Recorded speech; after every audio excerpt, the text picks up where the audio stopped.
मीणा समाज कौन होता है कि जो इसको रोक लेगा? जो भारत का कानून है, जो हमारी सरकार चाहती है, तो मीणा समाज उसमें क्या कर लेगा? हमारे भारत के कानून के अनुसार सीमा को वापस पाकिस्तान जाना पड़ेगा, चाहे वो सनातनी हो, चाहे कोई मुस्लिम हो, चाहे कोई सिख हो, चाहे कोई ईसाई हो। इसको नागरिकता कभी नहीं मिल सकती। तकरीबन 22 ऐसी महिलाएं उत्तर प्रदेश में चिन्हित की गई जिन्होंने 95 बच्चे पाकिस्तान का पैदा किया। तो जब उनको निकाला जा सकता है तो सीमा गुलाम हैदर वो तो घुसपैठिया है। आज माननीय सुप्रीम कोर्ट में मेरी उस PIL पे सुनवाई हुई है जिसमें मैंने मांग किया था कि भारत में रहने वाले सभी पाकिस्तानी, अफगानिस्तानी, रोहिंग्या, बांग्लादेशियों को निकाला जाए। तो 3000 रुपए में उनको फर्जी बर्थ सर्टिफिकेट बना के दे रहे हैं और उनका जो है फर्जी मार्कशीट भी बना के दे रहे हैं।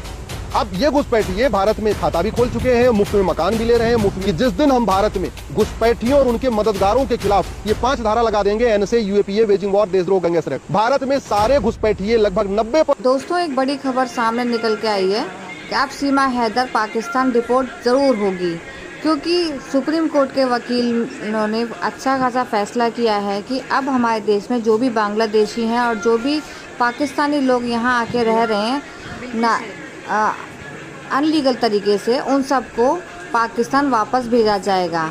इसमें सीमा हैदर के लिए नियम लागू होते हैं।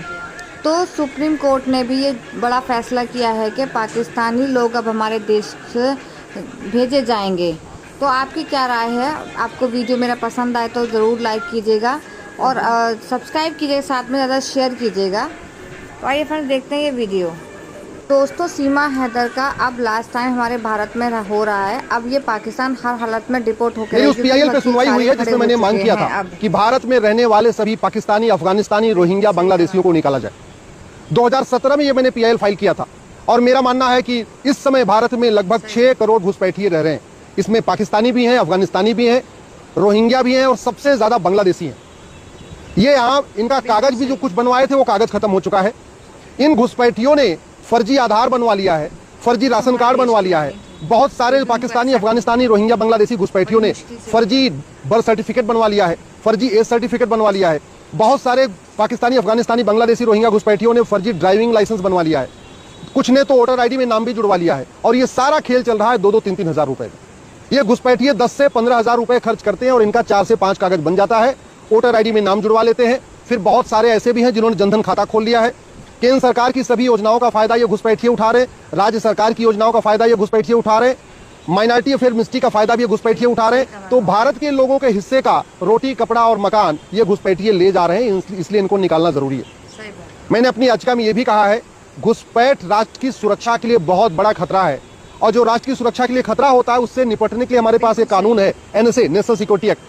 लेकिन भारत में कोई भी राज्य सरकार घुसपैठियों और उनके मददगारों पे NSA नहीं लगा रही है, नेशनल सिक्योरिटी एक्ट नहीं लगा रही है। मैंने दूसरी बात ये कही है, ये जो 6 करोड़ घुसपैठिए यहाँ पर भारत में रह रहे हैं, ये पाकिस्तानी, अफगानिस्तानी, बांग्लादेशी, रोहिंग्या, ये हमारी देश की एकता अखंडता के लिए खतरा है। कल को ये भारत के खिलाफ विद्रोह भी कर सकते हैं, इसलिए इनको निकालना जरूरी है। और जो देश की एकता अखंडता के लिए खतरा होता है उससे निपटने के लिए हमारे पास एक कानून है, UAPA। लेकिन भारत में कोई भी राज्य सरकार घुसपैठियों और उनके मददगारों के खिलाफ UAPA की धारा नहीं लगा रही है। ये जो भारत में घुसपैठ हुई है ये बड़े प्लान्ड वे में हुई है, ये कोई ऐसे नहीं होगा, ये एकाएक नहीं हुई है। ये बाकायदा अपने आप में भारत की डेमोग्राफी बदलने के लिए घुसपैठ हुई है और ये एक तरीके से इनडायरेक्ट वॉर है। और इनडायरेक्ट वॉर से निपटने के लिए जो नई भारतीय न्याय संहिता है इसमें भी वेजिंग वॉर की धारा है। जो पुराना वाला इंडियन पिनल कोड था उसमें भी वेजिंग वॉर की धारा थी। लेकिन आज तक किसी भी राज्य सरकार ने, किसी भी जिले की पुलिस ने घुसपैठियों और उनके मददगारों के खिलाफ वेजिंग वॉर की धारा नहीं लगाई है। जो नई वाली भारतीय न्याय संहिता बनी है इसमें एक ऑर्गेनाइज क्राइम के लिए प्रोविजन है और ऑर्गेनाइज क्राइम से निपटने के लिए बाकी सभी राज्यों के पास भी अपना अपना कानून है। गुजरात के पास बुस्को का है, महाराष्ट्र के पास मको का है, यूपी के पास गैंगस्टर एक्ट है। ऐसे सभी राज्यों के पास अपना अपना कानून है। लेकिन भारत में कोई भी राज्य सरकार घुसपैठियों और उनके मददगारों के खिलाफ ऑर्गेनाइज क्राइम की धारा नहीं लगा रही है। न कोई महाराष्ट्र में मकोका लग रहा है, न गुजरात में गुस्को का लग रहा है, न गैंगस्टर एक्ट लग रहा है, न गुंडा एक्ट लग रहा है। हमने अपनी याचिका में यह भी कहा है, ये घुसपैठियों की मदद करना सबसे बड़ा देशद्रोह है। और फिर भी यहाँ पे 2-2, 3-3 हजार रुपए में घुसपैठियों की मदद की जा रही है। जो घुसपैठियों के मददगार हैं उनके ऊपर कोई भी राज्य सरकार देशद्रोह की धारा नहीं लगा रही। कुछ लोग 2-2 हजार रुपए में घुसपैठियों का आधार बना रहे। नगर निगम के दलाल 2,000 रुपए, 3,000 रुपए में घुसपैठियों को बर्थ सर्टिफिकेट बना के दे रहे। तहसील के दलाल 2 से 3 हजार रुपए में घुसपैठियों को राशन कार्ड बना के दे रहे। वहीं दूसरी तरफ उनको 2 से 3 हजार रुपए में डोमिसाइल सर्टिफिकेट दिया जा रहा है। स्कूल में बहुत सारे ऐसे हैं जो स्कूलों के दलाल हैं, एजुकेशन माफिया हैं, वो 2 से 3 हजार रुपए में उनको फर्जी बर्थ सर्टिफिकेट बना के दे रहे हैं और उनका जो है फर्जी मार्कशीट भी बना के दे रहे हैं। अब ये घुसपैठिए भारत में खाता भी खोल चुके हैं, मुफ्त में मकान भी ले रहे हैं, मुफ्त में राशन भी ले रहे हैं, मुद्रा लोन भी ले रहे हैं, केंद्र की योजनाओं का भी लाभ ले रहे हैं, राज्य की योजनाओं का भी लाभ ले रहे हैं। उसका मूल कारण ये है, एक तो हमारा 1946 वाला कानून जो फॉरेनर एक्ट है वो महा घटिया था। हालांकि कानून अभी बदला है, लेकिन जो नया बना है वो भी कोई बहुत अच्छा कानून नहीं बना है। दुनिया के कई देशों में अवैध घुसपैठ करने पर 10 से 20 साल की सजा का प्रावधान है। हमारा पुराना वाला 1946 वाला कानून तो वैसे ही महा घटिया था। जो नया बना है इमिग्रेशन एक्ट आया, उसमें भी इसको जघन्य अपराध घोषित नहीं किया गया है। इसलिए मैंने कोर्ट से मांग किया है कि जो लोग घुसपैठ कर रहे हैं भारत में और जो घुसपैठियों की मदद कर रहे हैं, इनके खिलाफ 5 धारा लगाने के लिए सभी राज्य सरकारों को कहा जाए। सबसे पहले पूरे देश के सभी जिला के कप्तान, सभी डीजीपी ये सुनिश्चित करें कि घुसपैठियों और उनके मददगारों पे एनएसए लगेगा। दूसरी हमारी मांग है कि जो लोग घुसपैठ कर रहे हैं और जो घुसपैठियों की मदद कर रहे हैं, उनके खिलाफ यूएपीए की धारा लगाई जाए। तीसरी हमारी मांग है कि जो घुसपैठ कर रहे हैं और जो घुसपैठियों की मदद कर रहे हैं, उनके खिलाफ वेजिंग वॉर की धारा लगाई जाए। चौथी हमारी मांग है कि घुसपैठियों की मदद करना, इसको देशद्रोह घोषित किया जाए और घुसपैठियों के मददगारों पे देशद्रोह की धारा लगाई जाए। और पांचवी हमारी मांग है कि घुसपैठियों और उनके मददगारों के खिलाफ गैंगस्टर एक्ट लगा के, मकोका लगा के, घुसकोका लगा के इनकी प्रॉपर्टी जब्त किया जाए, इनकी नागरिकता खत्म किया जाए और इनको सुनिश्चित किया जाए कि 1 साल के अंदर आजीवन कारावास में। हमारा 1955 वाला जो कानून है, सिटीजनशिप एक्ट, इतना सड़ा हुआ कानून, इतना घटिया कानून है कि आज तक किसी भी घुसपैठियों के मदद करने वाले की नागरिकता नहीं गई। न किसी अपराधी की नागरिकता, किसी जासूस की नागरिकता गई, न घुसपैठिए की नागरिकता गई, न घुसपैठियों की मदद करने वालों की नागरिकता गई। जो बॉर्डर पे 2-2 हजार रुपए लेके भारत के अंदर घुसपैठियों को एंट्री कराते हैं, उसमें भी किसी के खिलाफ कार्रवाई नहीं हो रही। तो केवल घुसपैठियों पे कार्रवाई करने से घुसपैठ खत्म नहीं होगी जब तक कि घुसपैठियों के मददगारों के ऊपर कार्रवाई नहीं होगी। और मेरा ये व्यक्तिगत रूप से मानना है कि जिस दिन हम भारत में घुसपैठियों और उनके मददगारों के खिलाफ ये 5 धारा लगा देंगे, एनएसए, यूएपीए, वेजिंग वॉर, देशद्रोह, गैंगस्टर एक्ट, भारत में सारे घुसपैठिए, लगभग 90% घुसपैठिए अपने आप भाग जाएंगे। अभी घुसपैठिए इसलिए नहीं भाग रहे क्योंकि घुसपैठियों के मददगारों के मन में कोई कानून का खौफ नहीं है। जिस दिन जो घुसपैठियों की मदद किए, जब उनको लगेगा कि अब वो जेल जाने वाले हैं, वो घुसपैठियों को ढूंढ के भारत से भगाएंगे। एनआरसी की जरूरत ही नहीं पड़ेगी। बिना एनआरसी किए 90% घुसपैठिए भारत छोड़ के भाग जाएंगे।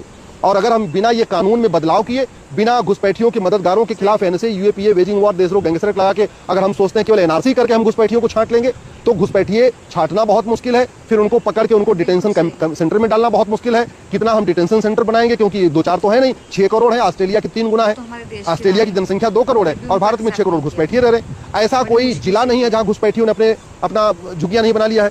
नदियों के किनारे घुसपैठियों ने झुग्गी बना लिया है, जंगलों में झुग्गी बना लिया है। उत्तराखंड देख लीजिए आप, हिमाचल देख लीजिए, जितने बॉर्डर के स्टेट हैं वहां इन्होंने अपने पूरी झुग्गियां बना लिया है। एयरपोर्ट के किनारे घुसपैठियों की झुग्गी बन गई है, बंदरगाहों के किनारे घुसपैठियों की झुग्गी बन गई है। जितने हमारे हाईवे हैं, एक्सप्रेसवे हैं और रेलवे के हमारे जो मेन लाइनें हैं, जो मेन ट्रैक हैं, वहां इन्होंने झुग्गी बना लिया है। बस स्टैंड हो या रेलवे स्टेशन, वहां झुग्गी बना लिया है। तो इनको ढूंढने पे ढूंढ करना बहुत मुश्किल है।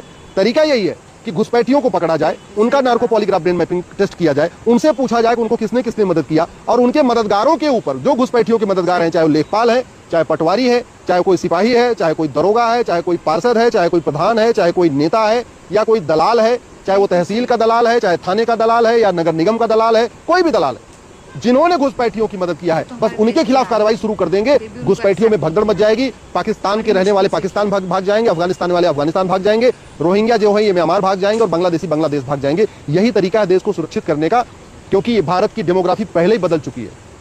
800 जिलों में से 200 जिलों की डेमोग्राफी बदल चुकी है। इसका सबसे बड़ा कारण है घुसपैठ। 6000 तहसीलों में से 1500 तहसीलों की डेमोग्राफी बदल गई है। उसका सबसे बड़ा कारण है घुसपैठ। 9 राज्यों में ऑलरेडी डेमोग्राफी पूरी बदल चुकी है। पूरे बॉर्डर पे जो 300 तहसीलें हैं, वो सभी 300 तहसीलों की डेमोग्राफी बदल चुकी है।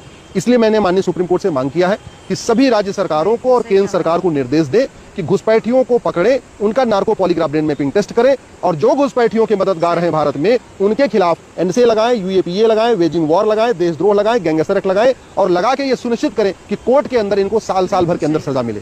घुसपैठियों के मददगारों को सजा मिलना शुरू हो जाएगी, घुसपैठिए अपने आप भाग जाएंगे। नहीं तो केवल हम